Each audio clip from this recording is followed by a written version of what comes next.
I know that this is the most awaited moment of this evening, so without further ado, it's time to reveal the star of tonight's masquerade ball.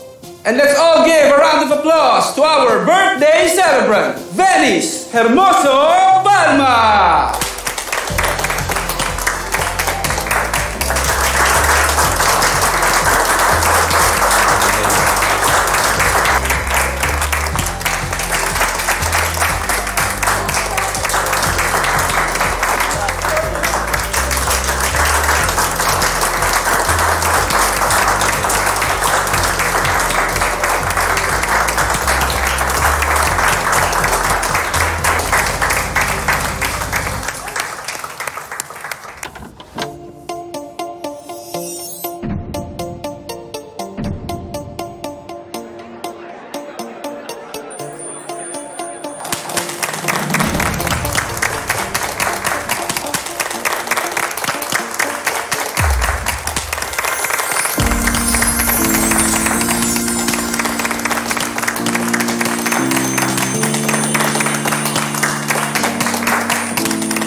Di ba siya yung chef ng bahay inasal?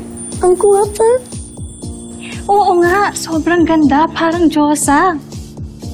Ooh, looks like there's some excitement over there.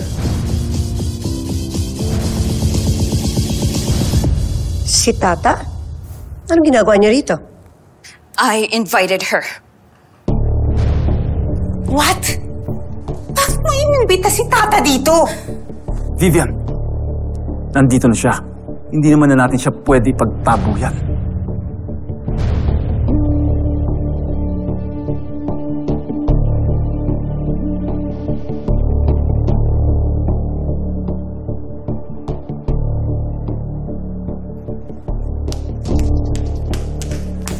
Sino may sabi sa'yo kuhanan mo? Bisita lang yan. Tumis ka ba?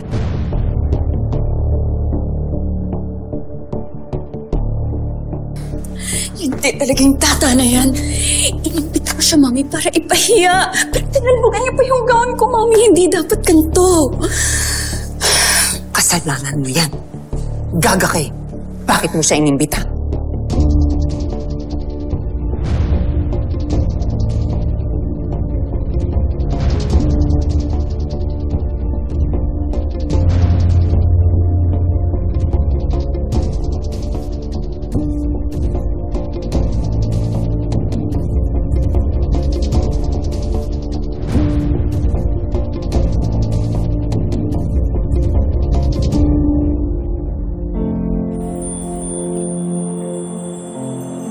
Tata.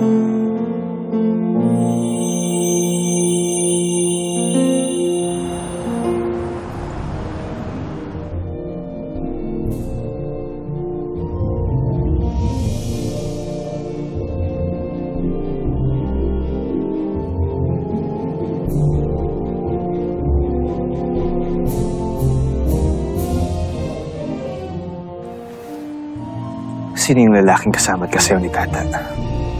Inimbita mo rin ba yun? Hindi ko alam at wala akong pakialam. Teka nga, bakit ka ba interesado, ha? Akala mo ba hindi ko napapansin? Kanina pang malagkit ang tingin mo sa Tata na yan. Dapat, Francis, sa akin ka lang nakatingin.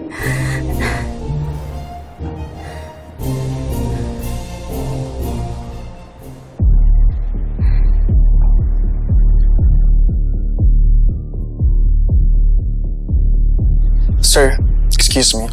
Hinahanap po kayo na Mr. Sanchez. Sige, sunod ako.